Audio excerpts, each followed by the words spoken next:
लोकसभा चुनाव 2019 में छठे और सातवें चरण में ही बहुजन समाज पार्टी ने पूर्वांचल की कई सीटों पर बड़ा खेल किया था, लेकिन इस बार मुख्य मुकाबले में भी क्या वह नजर आ रही है नहीं, इस बात को लेकर भी सवाल खड़े हैं।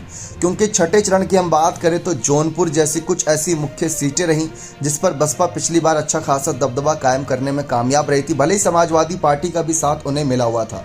ठीक वैसे अगर हम सातवें चरण की बात करें तो 13 सीटों को लेकर चर्चा है, लेकिन पिछली बार भाजपा को अगर किसी ने इन सीटों पर टक्कर दी थी तो समाजवादी पार्टी से आगे एक कदम निकल गई थी बहुजन समाज पार्टी, क्योंकि उन्होंने गाजीपुर और घोसी जैसी सीटें जीतने का भी काम किया था, जबकि समाजवादी पार्टी जीत हासिल नहीं कर पाई थी। देखा जाए तो गठबंधन का फायदा समाजवादी पार्टी को भी मिलना चाहिए था, लेकिन सपा पर उतना जनता ने भरोसा नहीं दिखाया था। सातवें चरण की बात करें तो बहुजन सुप्रीमो मायावती इस बार इतना ज्यादा सातवें चरण में नजर नहीं आई।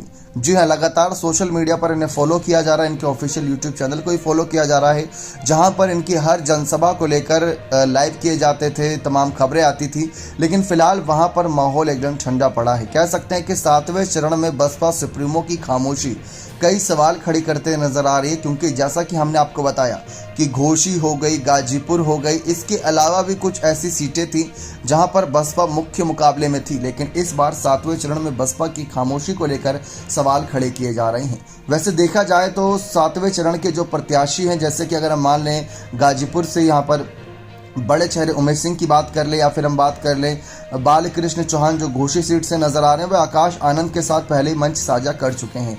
क्योंकि मायावती की जनसभा कुछ इस तरीके से रही है इस बार के लोकसभा चुनाव में कि अगर किसी एक क्षेत्र में जाती तो वहां पर 3-4 सीटों के सांसद, एक जो सांसद प्रत्याशी के तौर पर नजर आ रहे हैं, वो उस मंच पर नजर आते थे। तो इन्हीं हालातों से इस बार बहुजन समाज पार्टी लड़ी है, क्योंकि मायावती ही मुख्य चेहरे के रूप में रही, मायावती ही अकेले मोर्चा संभालती नजर आई।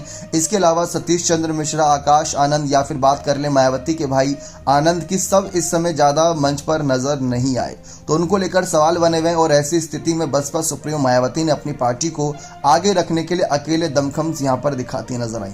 लेकिन फिलहाल इस गर्मी के माहौल में किस तरीके से सियासत गरमाई भी आप देख सकते हैं। अब छठे सातवें चरण में पूर्वांचल में असली बड़ा नेता कौन बन के उभरेगा? क्या इस बार सपा बड़ा खेल करेगी कांग्रेस के साथी के साथ मिलकर, या फिर एनडीए फिर से अपना दबदबा कायम कर लेगी? क्योंकि पिछली बार भी छठे सातवें चरण में नुकसान भले ही हुआ था, लेकिन हाँ, फायदा भी काफी हद तक बीजेपी को हुआ था। क्या लगता है कि बसपा इस बार सचमुच सातवें चरण में इतना आगे निकलकर जानबूझकर नहीं आई है, या फिर इसके पीछे का कारण कोई और हो सकता है? अपनी राय कमेंट सेक्शन में अवश्य दीजिएगा। सातवें चरण की वोटिंग 1 जून को होनी और फिर 4 जून को चुनावी नतीजे आएंगे। 1 जून की वोटिंग से पहले 48 घंटे पहले जितना भी प्रचार प्रसार का मामला है वह सब ठंडा पड़ जाएगा, यानी कि प्रचार प्रसार नहीं होगा। फिर सबको रहेगा इंतजार वोटिंग का और वोटिंग के बाद नतीजों का।